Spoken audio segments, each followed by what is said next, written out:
Hello student, welcome to digital platform of ITI educator. तो देखिएगा, last time हमारे पास डीसी मशीन से रिलेटेड हमने जो है इम्पोर्टेंट क्वेश्चंस के बारे में डिस्कशन किया था, और आज हम डिस्कशन करने वाले हैं वो डीसी जनरेटर के बारे में डिस्कशन स्टार्ट करेंगे। ठीक है, क्लियर चीज़। तो देखिएगा, जो डीसी जनरेटर वाला पोर्शन था अपने पास, डीसी जनरेटर,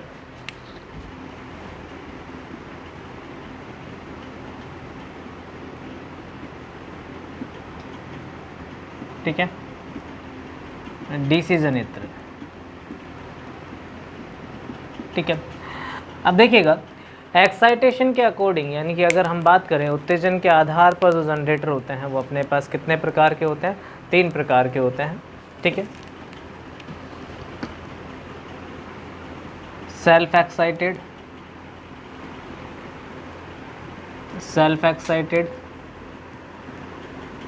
जनरेटर, जिन्हें आप क्या बोलते हो? स्व उत्तेजित जनित्र।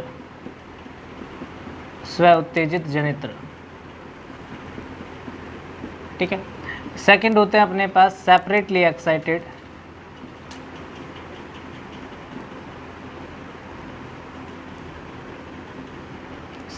Excited generator. ठीक है, जिन्हें आप बोलते हो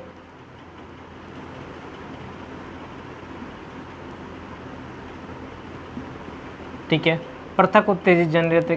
क्या बोलते हैं? पृथक उत्तेजित जनित्र।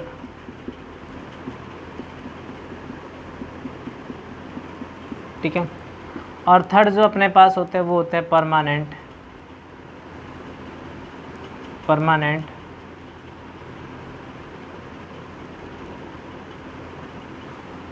Permanent DC generator. ठीक है, स्थायी चुंबक जनित्र, स्थायी चुंबक, परमानेंट मैग्नेट, बेटा ये मैग्नेट हो रहेगा। ठीक है, परमानेंट मैग्नेट, स्थायी चुंबक जनित्र। देखिएगा कि यहाँ जो अपने पास जो क्वेश्चन बनते हैं उसमें से अपने पास जो इम्पोर्टेंट पॉइंट है वो है सेल्फ एक्साइटेड जनरेटर। ठीक है, कि जो सेल्फ एक्साइटेड जनरेटर है वो 3 प्रकार के होते हैं। सेल्फ एक्साइटेड जो जनरेटर हैं यानी कि स्व उत्तेजित, इसमें आता है डीसी सीरीज,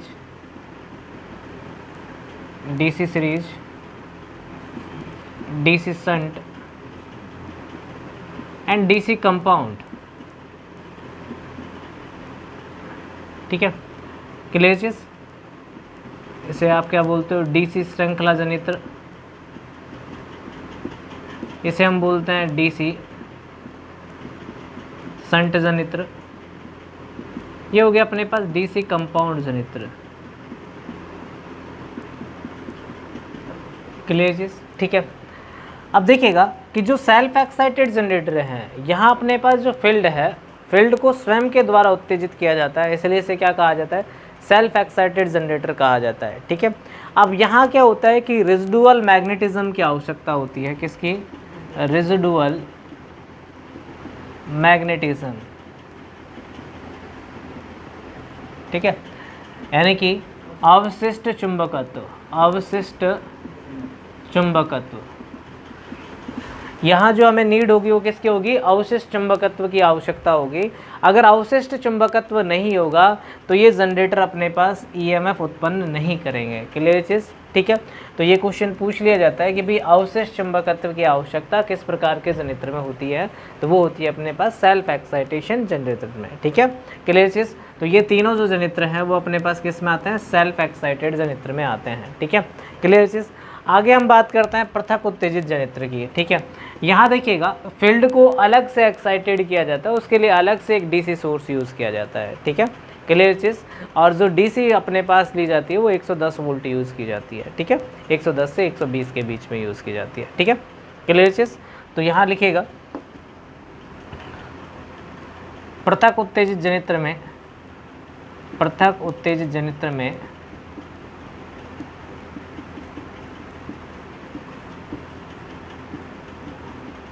क्षेत्र को अलग से एक डीसी स्रोत द्वारा उत्तेजित किया जाता है, उत्तेजित किया जाता है,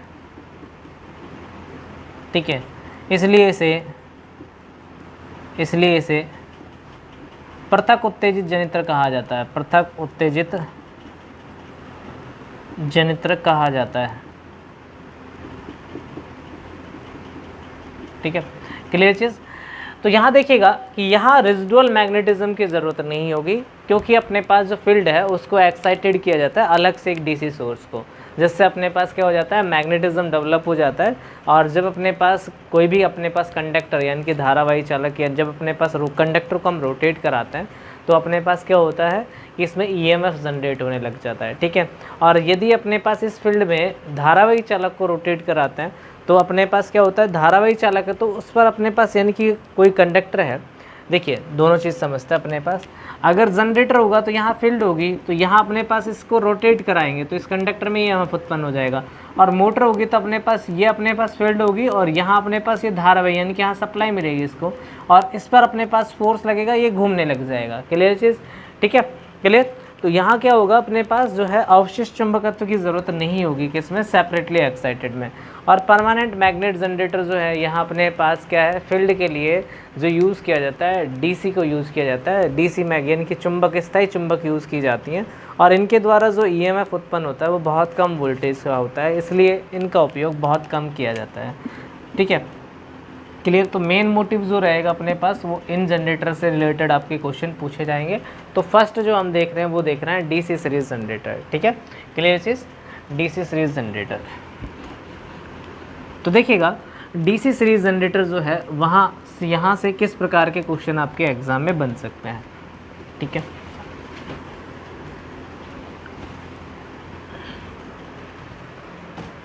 डीसी सीरीज जनरेटर,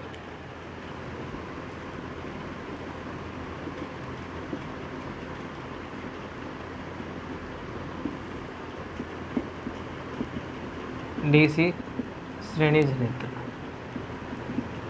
ठीक है। तो देखिएगा यहाँ क्या होगा, ये अपने पास आर्मेचर होगा, ठीक है, ये अपने पास इसकी फील्ड होगी सीरीज फील्ड,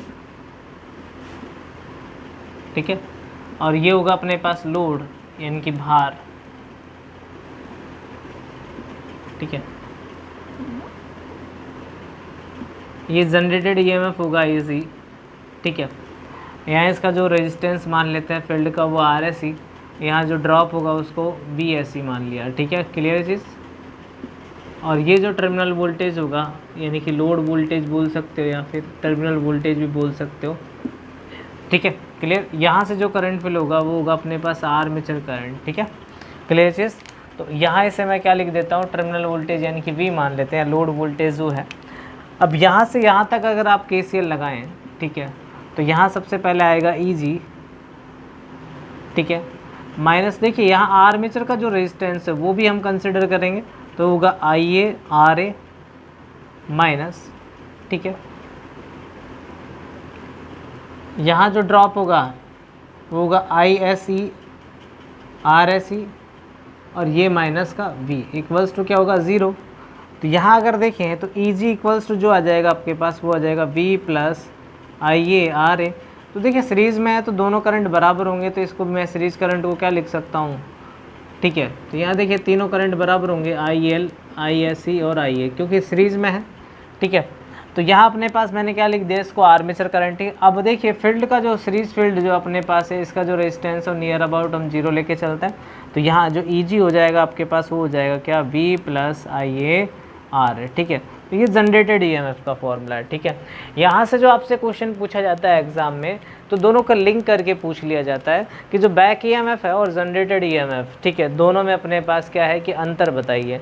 तो देखिए बैक ईएमएफ जो होगा वो हमेशा सप्लाई वोल्टेज से कम होगा, जनरेटेड ईएमएफ हमेशा बैक ईएमएफ से ज़्यादा होगा और टर्मिनल वोल्टेज से उसकी वैल्यू क्या होगी, ज़्यादा होगी, ठीक है। इस टाइप के क्वेश्चन पूछे जाता है। सेकेंड में अपने पास देखिएगा, अगर मैं अपने पास यहाँ से लोड को रिमूव कर दूँ, ठीक है, तो अपने पास ये सर्किट ही कंप्लीट नहीं होगा, ठीक है, और सर्किट कंप्लीट नहीं होगा तो अपने पास ये जनरेटर वर्क ही नहीं करेगा, ठीक है। तो इसलिए कहा जाता है कि डीसी सीरीज जनरेटर को अपने पास लोड के बिना नहीं चलाया जा सकता, ठीक है, क्लियर चीज़। तो नेक्स्ट पॉइंट लिखेगा डीसी श्रेणी जनित्र को लोड के बिना नहीं चलाया जा सकता।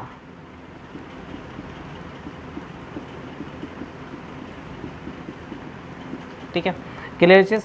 तो यानी कि अपने पास इन्हें जहाँ भी यूज़ करोगे आप तो हमेशा क्या चाहिए, लोड चाहिए। तो इसलिए इनका जो उपयोग किया जाता है कि जो अपने पास जो छोटी लाइन है, ठीक है, उन लाइन को चार्ज करने के लिए यूज़ किया जाता है, तो एज ए बूस्टर की तरह। तो डीसी सीरीज जनरेटर का उपयोग एज ए बूस्टर की भांति किया जाता है, ठीक है, छोटी लाइनों को चार्ज करने के लिए। ठीक है, अगर बड़ी लाइन हमें अगर लॉन्ग लाइन को चार्ज करना है तो वहाँ हम जो यूज़ करेंगे वहाँ लेवल कंपाउंड जो है अपने पास जनरेटर उसका यूज़ करते हैं। तो इसलिए अपने पास जो छोटी लाइन है, शॉर्ट लाइन को चार्ज करने के लिए किसका उपयोग करता है, डीसी सीरीज़ का। ठीक है, तो नेक्स्ट पॉइंट लिखिएगा डीसी श्रेणी जनित्र, डीसी श्रेणी जनित्र का उपयोग बूस्टर की भांति छोटी लाइनों को चार्ज करने हेतु किया जाता है,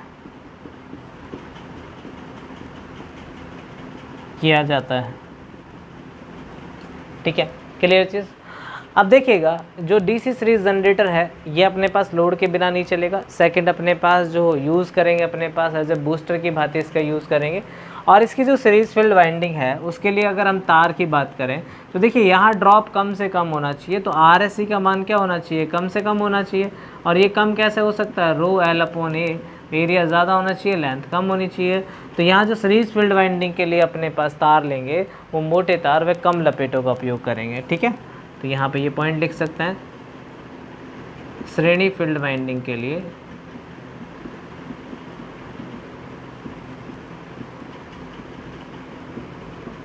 मोटे तार व कम लपेटों का उपयोग किया जाता है। ठीक है, क्लियर चीज़। तो ये अपने पास क्या हो गया, डीसी श्रेणी जनरेटर के बारे में जो अपने पास बात कर ली, फील्ड के बारे में बात कर ली है, ठीक है, और लोड के बिना इसे चलाया नहीं जा सकता। और जो अपने पास जनरेटेड ईएमएफ का फॉर्मूला है वो आपने देख लिया होगा कि ईजी इक्वल्स टू क्या होता है, V + IA RA होता है। ठीक है, अगर यहाँ से मैं आर्मेचर करंट निकालूँ तो आर्मेचर करंट का जो फॉर्मूला होगा वो हो जाएगा EG - V/RA। ठीक है, क्लियर चीज़। तो आपसे ये भी पूछ लिया जाता है भाई आर्मेचर करंट जो है जनरेटर में किस तरीके से कैलकुलेट की जाती है, वो इस तरीके से कैलकुलेट करेंगे। ठीक है, क्लियर चीज़। नेक्स्ट जो जनरेटर आता है अपने पास वो आता है डीसी शंट जनरेटर। कौन सा आता है, डीसी शंट जनरेटर। ठीक है, तो इसके बारे में देखते हैं।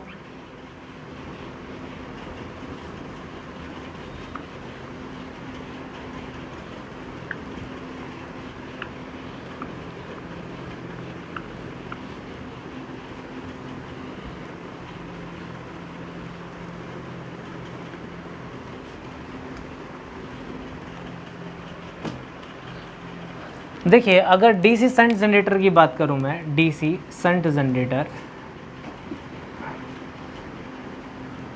ठीक है, हिंदी में से बोला जाता है डीसी पार्श्व जनित्र। ठीक है, अब देखिए ये मेरे पास क्या होगा, आर्मेचर। ठीक है,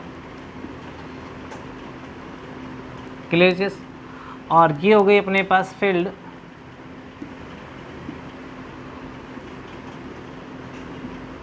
और ये हो गया अपने पास भार। ठीक है, जनरेटेड ईएमएफ। ठीक है, यहाँ से जो करंट फ्लो होगा वो होगा आर्मेचर करंट IA, यहाँ से जो करंट चला गया लोड करंट, और यहाँ से आ जाएगा फील्ड करंट ISH। ठीक है, तो यहाँ से जो फ्लक्स डेवलप होगा ϕSH वो इसे कट करेगा आर्मेचर, तो जिसके कारण इसमें EMF generated EMF easy create होगा। ठीक है, और इसका जो रेजिस्टेंस होगा वो क्या होगा, RSH। ठीक है, अब देखिए डीसी शंट जनरेटर में क्या होता है अपने पास कि यहाँ जो फील्ड और लोड दोनों ही आर्मेचर के समांतर में जुड़े होते हैं। ठीक है, दोनों ही किसके समांतर क्रम में जुड़े होते हैं, आर्मेचर के। ठीक है, तो देखिएगा डीसी संट जनित्र में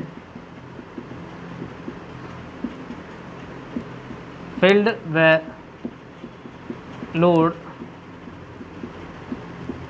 आर्मेचर के समांतर में जुड़े होते हैं। ठीक है, क्लियर चीज। अब देखिएगा यहाँ से जब अपने पास ये आर्मेचर करंट जाएगा तो हम चाहते हैं कि ज़्यादा से ज़्यादा जो करंट है वो किसको मिले, लोड को। तो ISH का मान क्या होना चाहिए, कम से कम होना चाहिए। तो ISH अपने पास क्या होना चाहिए, कम होना चाहिए। तो ISH निकालते हैं V/RSH से। तो RSH की वैल्यू ज़्यादा होगी जब भी अपने पास ISH कम हो सकता है। तो RSH की वैल्यू ज़्यादा कैसे हो सकती है, ρL/A। ठीक है, तो एरिया अपने पास क्या होना चाहिए, कम होना चाहिए, लेंथ अपने पास ज़्यादा होनी चाहिए। यानी कि इसलिए कहा जाता है कि संट जनित्र में जो फील्ड वाइंडिंग है उसके लिए पतले तार व अधिक लपेटों का उपयोग किया जाता है। ठीक है, क्लियर चीज़। DC संट जनित्र में क्षेत्र वाइंडिंग के लिए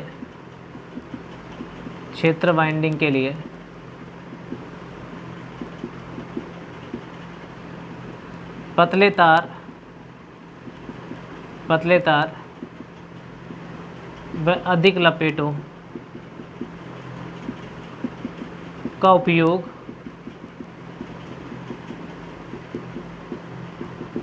करना चाहिए। ठीक है, क्लियर चीज़।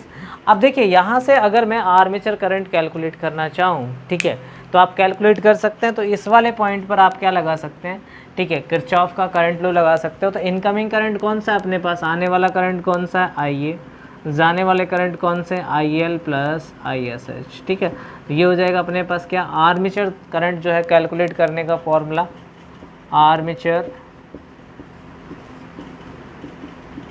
धारा ज्ञात करने का सूत्र। ठीक है, क्लियर चीज। तो यहाँ जो IL होगा वो अपने पास क्या होगा, लोड करंट। ISH जो होगा वो होगा संट धारा।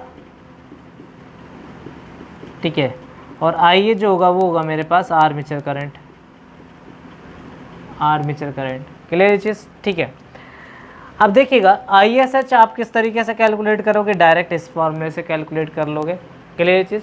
ठीक है, नेक्स्ट देखिएगा यहाँ जो अपने पास क्या है कि ये ISH जो है लगभग कांस्टेंट रहता है। तो फील्ड फ्लक्स जो है अपने पास वो भी क्या रहेगा, कांस्टेंट रहेगा। और फ्लक्स कांस्टेंट रहेगा तो जो अपने पास EMF है वो भी कांस्टेंट रहेगा। और टर्मिनल वोल्टेज भी अपने पास क्या रहेगा, कांस्टेंट रहेगा। इसलिए इसे कांस्टेंट वोल्टेज जनरेटर भी कहा जाता है। ठीक है, DC शंट जनरेटर को क्या कहा जाता है, कांस्टेंट वोल्टेज जनरेटर कहा जाता है। ठीक है, कांस्टेंट वोल्टेज जनरेटर भी कहा जाता है। ठीक है, अब देखिए इसका जो वोल्टेज है वो कांस्टेंट बना रहता है, इसलिए अपने पास इसे क्या कहा, इसका जो यूज़ किया जाता है वो कहाँ यूज़ किया जाता है। ठीक है, इसका यूज़ किया जाता है बैटरी चार्जिंग में। ठीक है, और डायनोमो के साथ जो यूज़ किया जाता है तो वो भी अपने पास क्या होता है, DC शंट जनरेटर होता है। तो ठीक है, नोट कीजिएगा इसका, DC शंट जनरेटर का उपयोग, DC शंट जनित्र का उपयोग, DC शंट जनित्र का उपयोग बैटरी चार्जिंग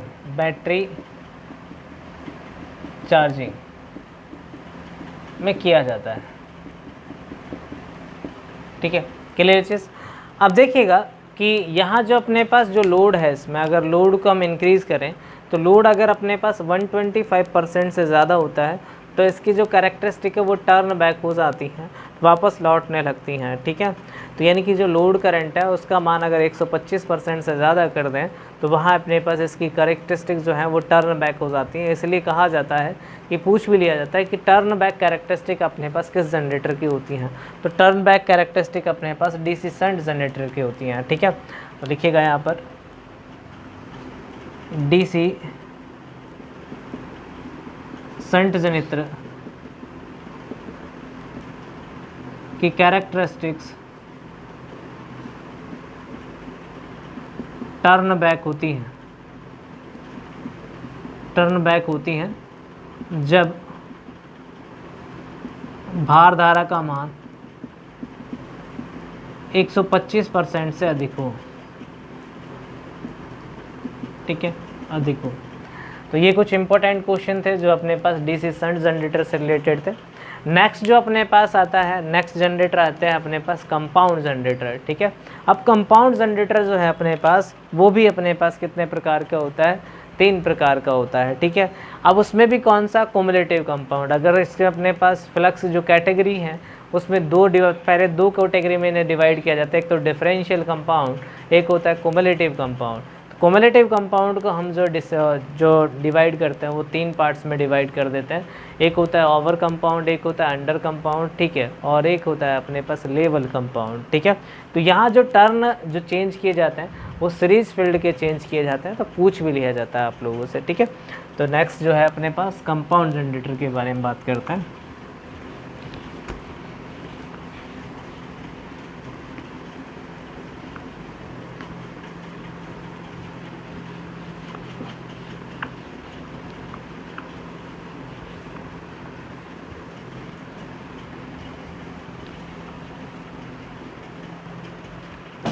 ठीक है, compound generator, DC compound generator,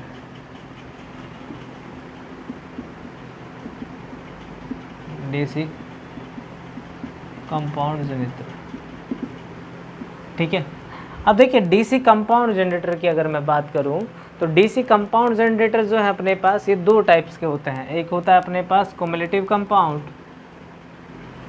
ठीक है, एक होता है कुमुलेटिव कंपाउंड, कुमुलेटिव कंपाउंड।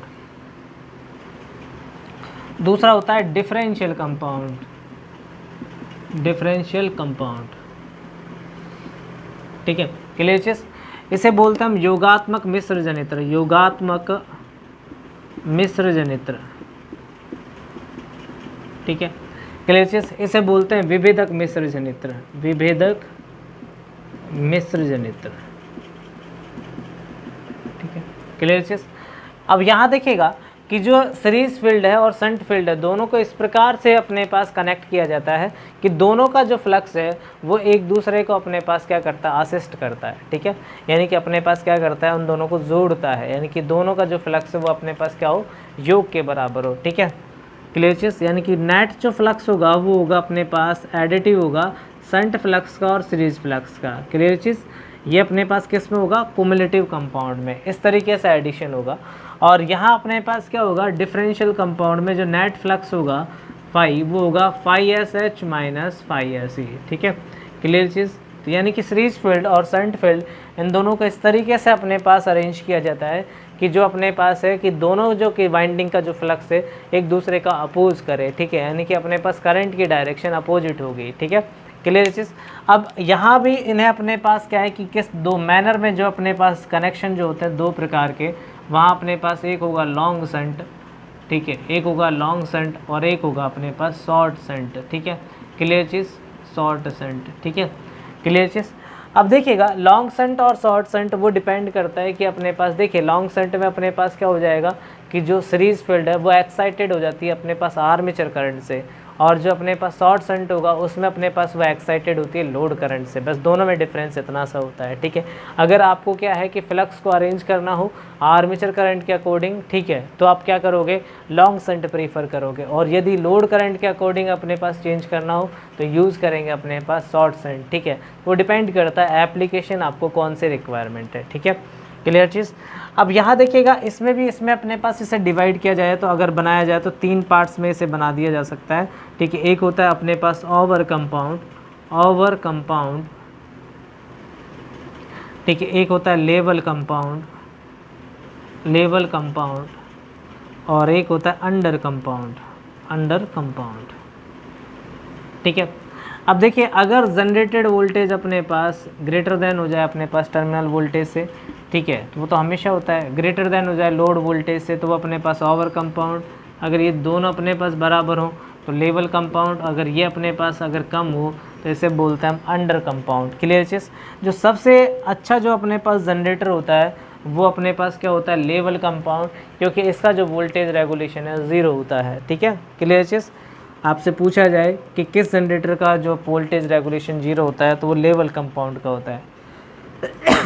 तो इसको हिंदी में बोलते हैं स्तर जनित्र।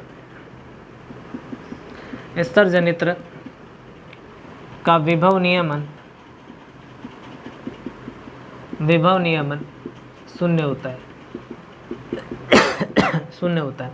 यहाँ से एक क्वेश्चन और पूछ लिया जाता है अपने पास लेवल कंपाउंड से, जो अपने पास लॉन्ग लाइन है उनको चार्ज करने के लिए लेवल कंपाउंड जनित्र का उपयोग किया जाता है। ठीक है, ठीक है। लॉन्ग लाइन यानी कि लंबी पारेषण लाइनों को चार्ज करने हेतु लेवल कंपाउंड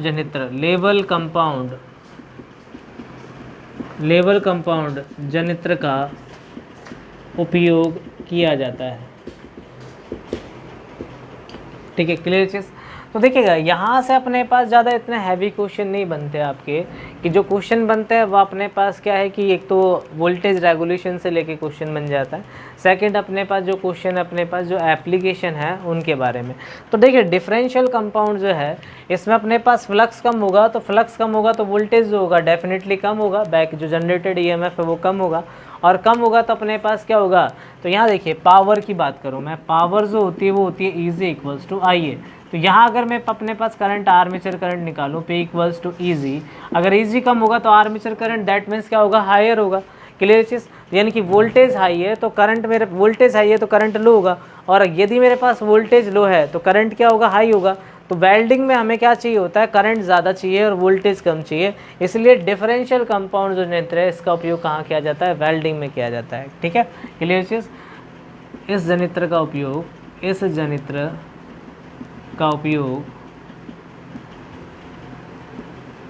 वेल्डिंग में किया जाता है। ठीक है, क्लियर चीज़। तो ये कुछ कॉमन क्वेश्चंस थे अपने पास जनरेटर से रिलेटेड। ठीक है, बाकी जो हम बातें करते हैं वो नेक्स्ट लेक्चर में बात करेंगे। ठीक है, ओके, थैंक यू।